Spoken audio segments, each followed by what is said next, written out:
We are so excited that you have chosen to join us. Over the next few weeks during the Advent season, we're going to share with you a special. Each week, a story will be shared depicting the birth of our Savior and the beautiful season that is Advent, leading right on up to Christmas. Again, thanks for joining us. Gather your family, sit down, and enjoy a beautiful evening. I have hope, I have love, have a peace that passes all understanding.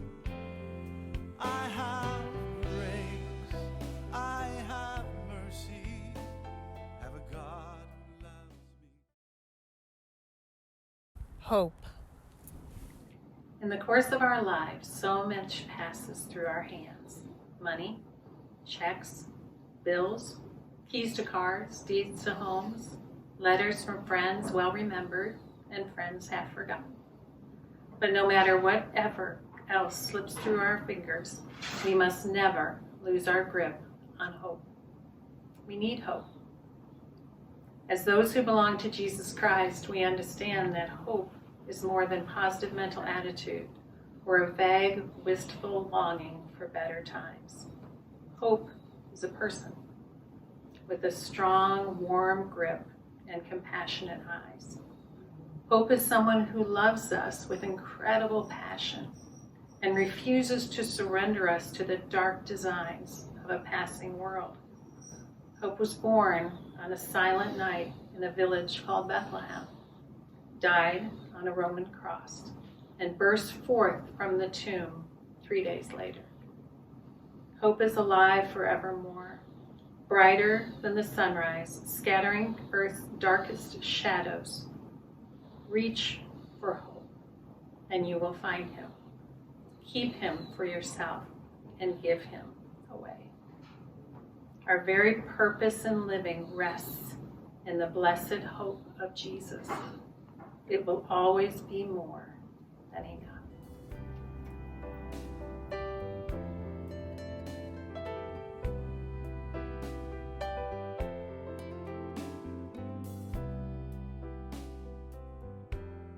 It's Christmas Eve, 1927, in the remote prairie town of Hillspring, Alberta, Canada.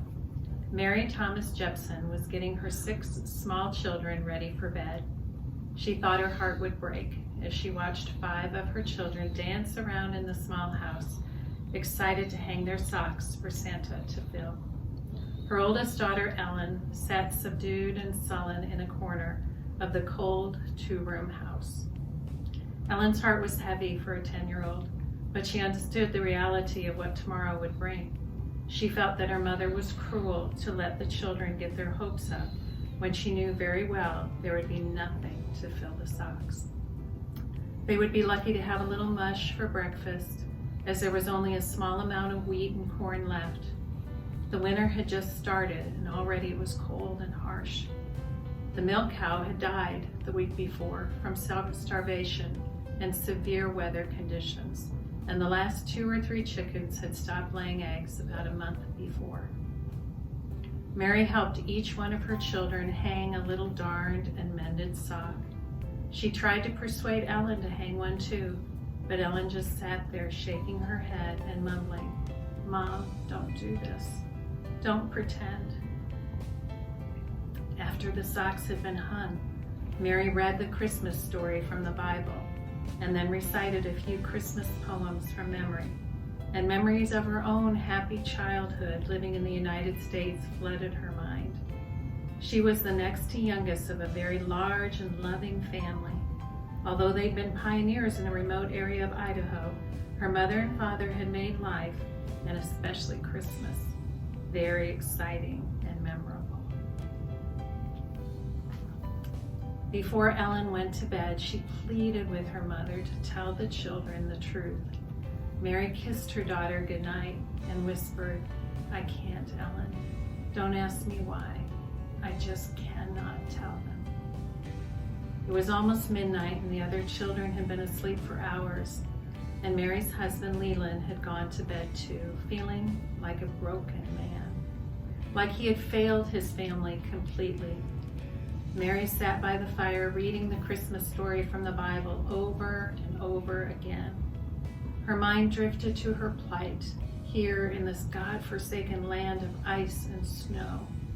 It was the beginning of the Depression, and her husband had heard wondrous stories about the unlimited opportunities of homesteading in Canada.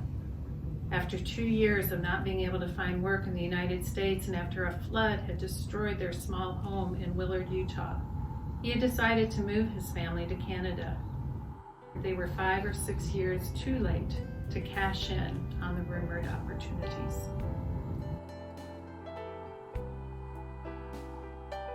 After several seasons of unusual weather conditions, most of their crops had frozen or failed. In October, Mary had received a letter from her family back in Idaho asking what they could do to help and what they could send the family for Christmas. Mary had put off her response. She had too much pride to let them know how destitute her family really was. Finally, in November, realizing that things were not going to get any better, she had written. She only mentioned the necessities. She told them how desperately they needed food, especially wheat and yeast and flour and cornmeal. She related how long it had been since they had been able to bake a cake or cookies because they had no molasses or honey and, of course, no sugar. It had been a year since they had any salt to use on their food. She also added that it would be wonderful if they could ship just a little bit of coal because of the cold and because their fuel supply was almost depleted. She finished her letter with a request for some old, used quilts. All of hers had worn thin and were full of holes, and it was difficult keeping the children warm. She mentioned their need for anything to keep them warm. Any used socks, shoes, gloves, warm hats, or coats. And at the very end of the letter, she wrote, "If you could find just a dress that someone had outgrown that I can make over to fit Ellen, please send that too. Ellen is such a little old lady for such a little girl.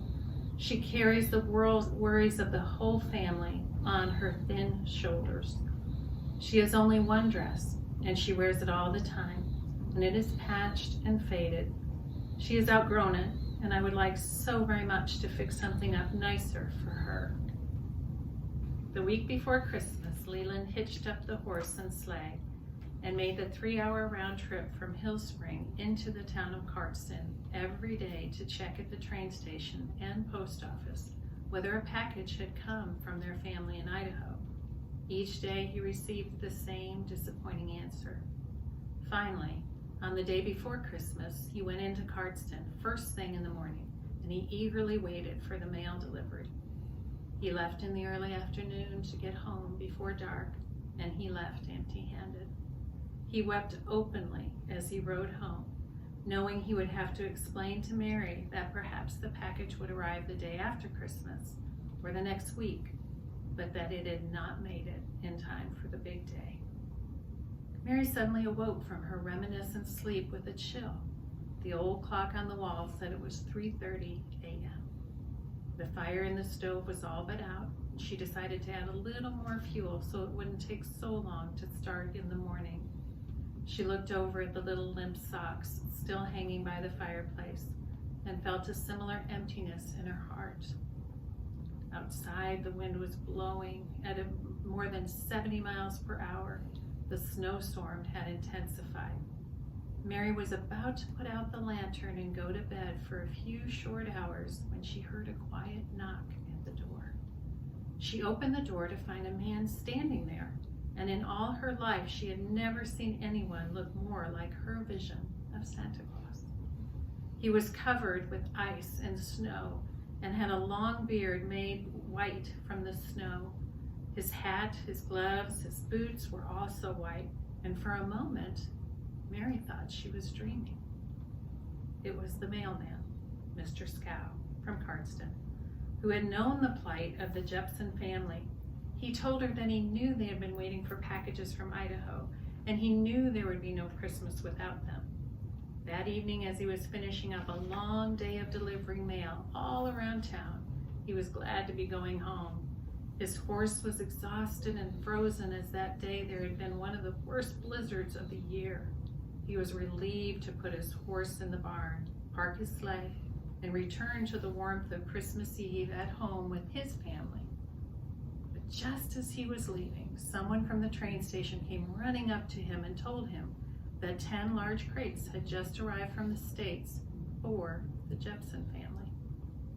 It was about 4 in the afternoon, but already it was dark and the storm was getting worse.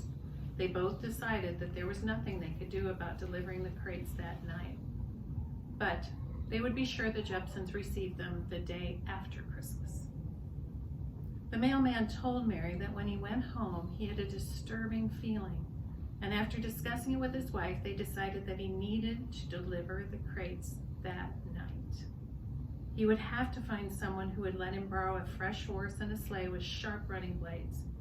After he finished telling Mary about his decision to come, he brought the crates into the house. She insisted that he thaw out and warm up by the stove while she went out to check on his horse. When she looked at the poor animal with icicles hanging from its nose and mouth, she knew it would never make the trip back to Cardston that night, and she tried to talk Mr. Scow into staying until morning. Mary had thanked him as best she could, but for all her life she maintained that there would never be sufficient words to express her gratitude.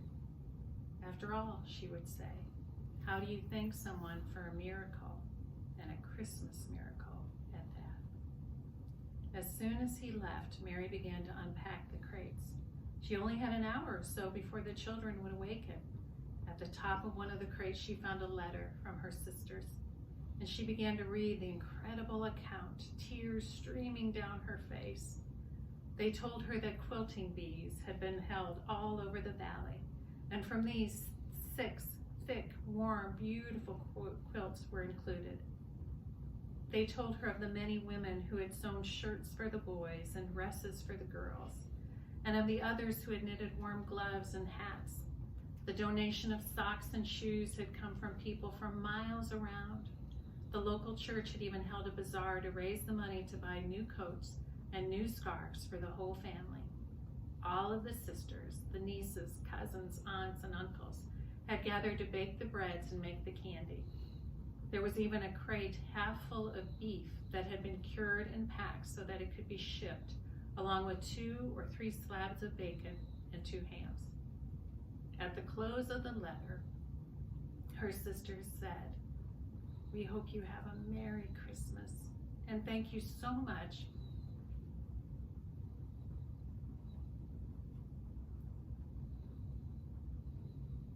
for making our Christmas the best one we've ever had." When Mary's family woke that Christmas morning, they did so to the sound of bacon sizzling on the stove and the smell of hot cinnamon muffins coming from the little oven. There were bottles of syrup and jars of jam and canned fruit, including kinds that the youngest children had never seen before. Every sock that was hanging was stuffed with homemade taffy, fudge and divinity, and dried fruit of every kind. The children didn't even know the names of some of the cookies and goodies that lay before them. Later, Mary and Leland would find tucked in each toe of the stockings that had been sent for them a few dollars and a note stating that the money was to be used to buy coal and fuel for the rest of the winter and oats and wheat to feed the animals. For each boy, there was a bag of marbles. Each girl had a rag doll made just for her. But the most wonderful moment of all came when Ellen awoke. The last to get up, she walked over to the spot where she had refused to hang her sock the night before. She rubbed her eyes in disbelief as she saw hanging there a beautiful red Christmas dress. It was trimmed with white and green ribbons. Ellen turned around. She walked back to bed. She lay down, thinking she was dreaming. After her little sisters pounced on her with laughter and excitement, she came back again to the celebration and joy of the most wonderful Christmas ever. For that morning, along with the aroma of good food, the love of a good family, and a new red dress, a childhood had been given back to a young girl, a childhood of hope, of dreams, and the wonder of Christmas. I will never forget the retelling of this story by my mother, Mary Thompson Jepson. Although it was always an emotional drain for her, it was an inspiration to all of those who were privileged to hear her tell it every Christmas since that magical day in 1927.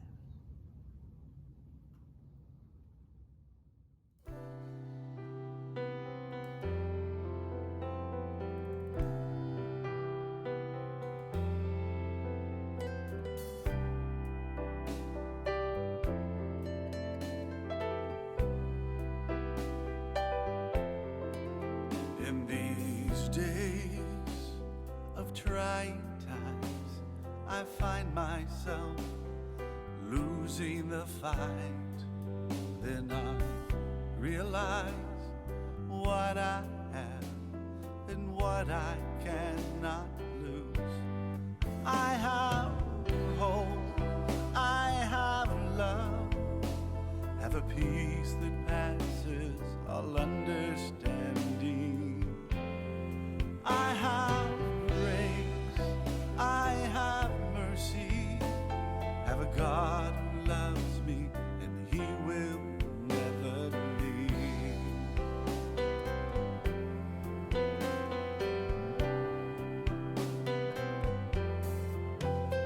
When the cares of this world seem to weigh down my heart, I go to the one from where my strength comes from. I have hope, I have love, have a peace that passes all understanding. I have grace, I have mercy, have a God who loves me, and He will never leave.